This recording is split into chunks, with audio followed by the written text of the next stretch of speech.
अस्सलाम वालेकुम। हमारे चैनल बिया और माला पर खुश आमदीद। अगर आप हमारे इस चैनल पर पहली दफ़ा आए हैं या आपने अभी तक सब्सक्राइब नहीं किया तो बिया और माला को सब्सक्राइब करना ना भूलिए। भाई, आपने फ़ोन किया था। सफ़ीना खाला कैसी हैं? भैया को देखते ही मैंने बेताबी से सफ़ीना खाला के बारे में पूछा तो वो कुछ चुप से हो गए। फिर थके थके अंदाज में बैठते हुए बोले, उनकी डेथ हो गई है। और क्या, कब, कैसे के अल्फाज मेरे अंदर कहीं दब गए और मैं एकदम गुमसुम होकर उन्हें देखे गई। पता नहीं कभी कभार दिल इतना बागी क्यों हो जाता है कि अटल हकीकतों को तस्लीम करने पे आमादा नहीं होता। उन्हें कैंसर था। अपने तई भाई ने इंकशाफ करते हुए मुझे चौंकाना चाहा और मैंने इस बात में सर हिलाया तो वो खुद हैरान हो गए। क्या तुम्हें मालूम था? मुझे शुबा था, लेकिन ये तो गुमान भी नहीं था कि वो इतनी जल्दी चली जाएंगी।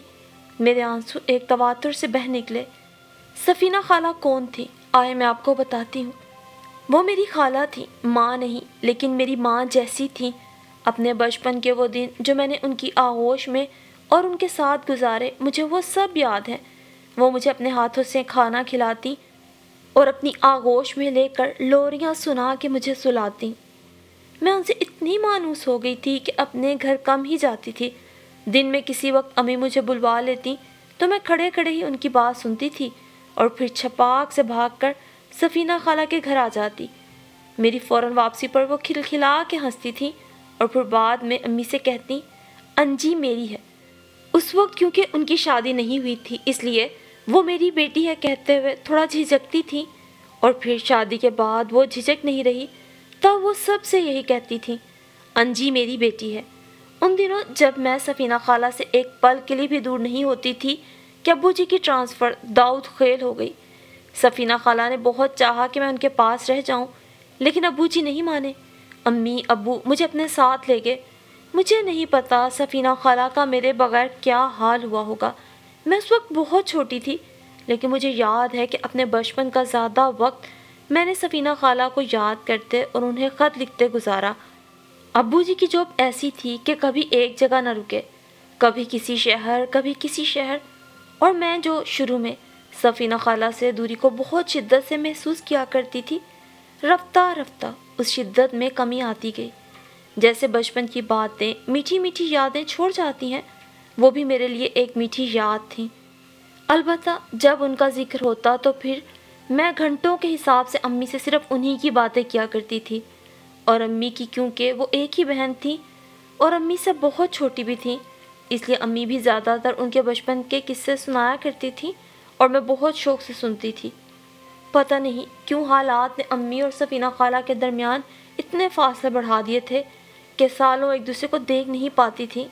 साल में एक आध बार अम्मी मैके जाती तो मालूम होता सफ़ीना खाला अपने मियाँ के साथ किसी दूसरे शहर में है, और जब वो मैके आती तो अम्मी मौजूद नहीं होती थी। इन दूरियों और फासलों ने दोनों को एक दूसरे की सूरत देखने को ज़रूर तरसा दिया था, लेकिन दोनों की मोहब्बत में कोई कमी नहीं आई थी, बल्कि गुज़रते वक्त के साथ इसमें इजाफा ही होता जा रहा था। तड़पती हुई मोहब्बत थी दोनों की।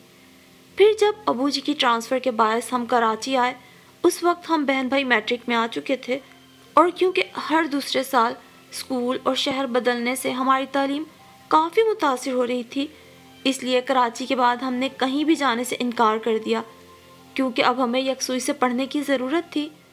बहरहाल फिर एक तवील मुद्दत बाद सफ़ीना खाला से यहीं कराची में मुलाकात हुई। उस वक्त उनके 2 बेटे थे और गालिबन वो तफरीकी गर्ज से कराची आई थीं। तुम तो मेरी बेटी हो ना, उन्होंने अपने मखसूस अंदाज में मुझे प्यार करते हुए कहा, तो मैं उनसे लिपट गई। बिल्कुल मैं आपकी बेटी हूँ। फिर सारा दिन वो और अम्मी एक ही पलंग पर लेटी बातें करती रहीं। किसी वक्त मैं उनके पास जा बैठती तो वो मेरा सर अपने सीने पर रख लेती, बिल्कुल वैसे ही जैसे बचपन में वो मुझे अपने साथ लिपटा कर सुलाया करती थी। उनकी मोहब्बत में महसूस की जाने वाली शिद्दत थी। खाला आप रहेंगी ना? मेरे पूछने पर वो नफ़ी में सर हिलाते हुए रोने लगी थी। पता नहीं हमारी किस्मत में इतनी दूरियां क्यों लिखी हैं। इतना तड़पती हूँ मैं तुम सबसे मिलने को। अल्लाह अल्लाह वो वक्त लाए जब हम सब एक ही जगह रहें।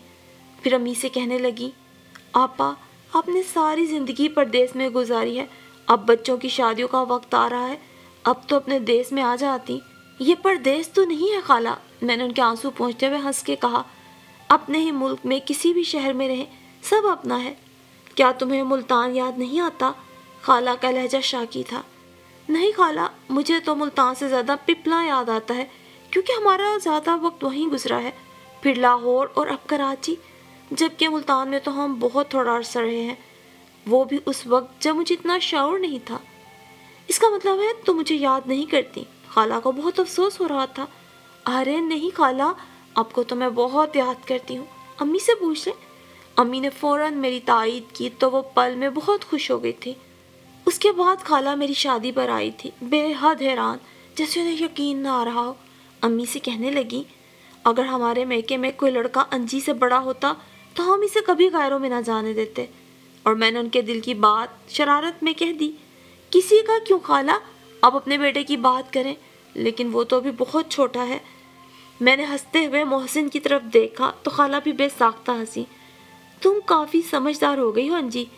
پھر کتنا بہت سارا وقت گزر گیا، بلکہ یوں کہیں کہ برسوں بیت گئے۔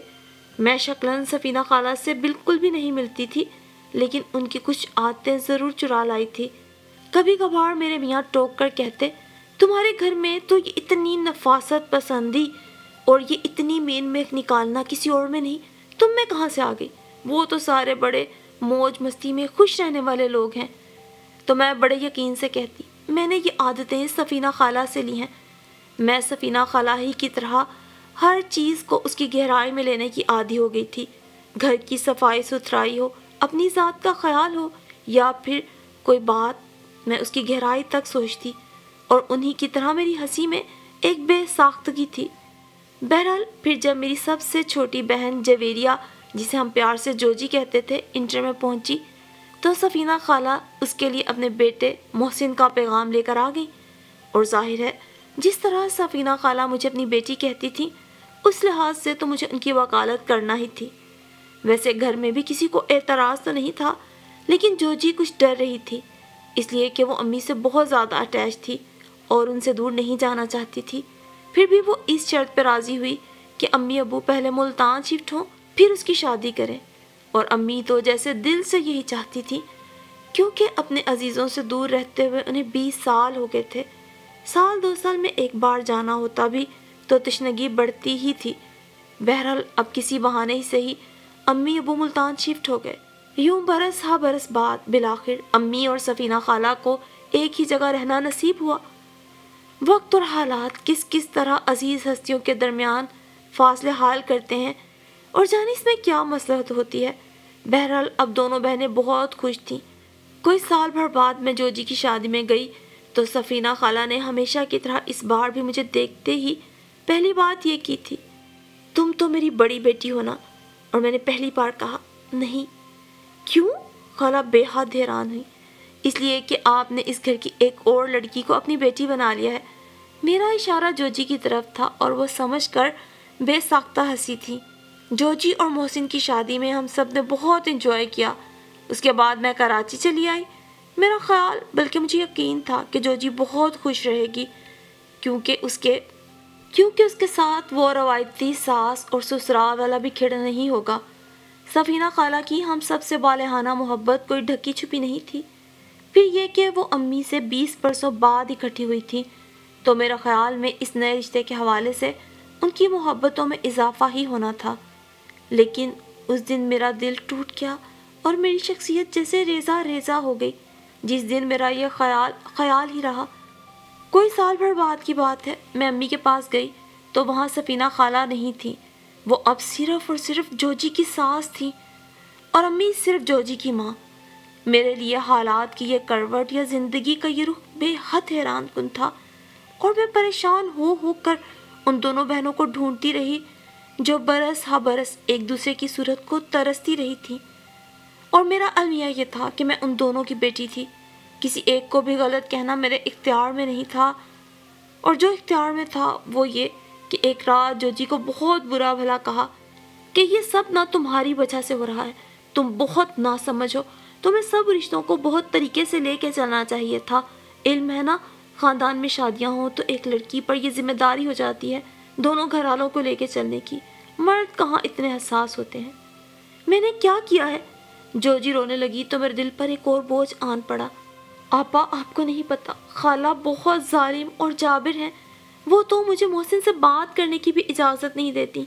सारा दिन फिरकी की तरह काम करती हूँ, फिर भी हर वक्त लड़ती झगड़ती रहती हैं। मैं क्या करूँ, मुझे बताएं। और मैंने सोचा कितने अच्छे थे वो फासले, वो दूरियाँ, जब दिलों में कम से कम एक दूसरे की मोहब्बत तड़प तो थी। और कैसी अजाब जैसी हैं ये गुर्बतें, जिन्होंने बरसों की मोहब्बत और खून की कशिश को मिटाकर दिलों में फासले पैदा कर दिए हैं। और फिर यूं ही वक्त आगे सरकता रहा। खाला की जोजी से शिकायत बढ़ती ही चली गई और अम्मी ने अपनी बहन को खो दिया, क्योंकि अब उनकी बहन उनकी बेटी की सास थी और जिस बहन से दूर रहकर उन्होंने बरसों उसकी याद में आंसू बहाए थे, आज उसके पास होते हुए भी उन्होंने उसे खो दिया था। शायद सफीना खाला दिलों में बढ़ते हुए इन फासलों से खुश भी नहीं थी, लेकिन वो इसको दूर करने के लिए भी कुछ ना कर सकी। और शायद उन्होंने ये भी जान लिया था कि ये फासले फासलों ही से मिटेंगे। जब ही इतनी जल्दी रखते सफ़र बांध लिया और मैं बैठी सोच रही हूँ, पता नहीं किसी ने उनके साथ ये यकीन भी रवाना किया या नहीं कि सफीना, तुम कहीं भी जाओ हमारे दिलों में एक मीठी याद की तरह हमेशा रहोगी। काश के हम अपने प्यारों के साथ होते हुए उनसे इतने दूर ना चले जाएं कि जब दायमी दूरी का आखिरी सफ़र का परवाना आए तो पीछे रह जाने वालों के दिल इस बोझ से मज़ीद बोझल हो जाए कि आज आपके साथ गुज़रे अच्छे वक्त को याद करें या आपकी जानिब से मिली तकलीफ़ों पर आंसू बहाएं। मेरी अपनी इस कहानी को सुनने वाले सामीन से ये दरख्वास्त है कि या तो अपनों में रिश्ता जोड़ें ना, और अगर जोड़ लें तो पुराने रिश्तों की लाज रखें और उनकी भी कदर करें कि ये रिश्ते बहुत अनमोल हैं। इनके लिए इंसान बहुत तड़पता है और अपनी ज़िंदगी में अपने सामने जीते जी इनका यूं मुर्दा और बेहिस हो जाना कोई भी बर्दाश्त नहीं कर सकता।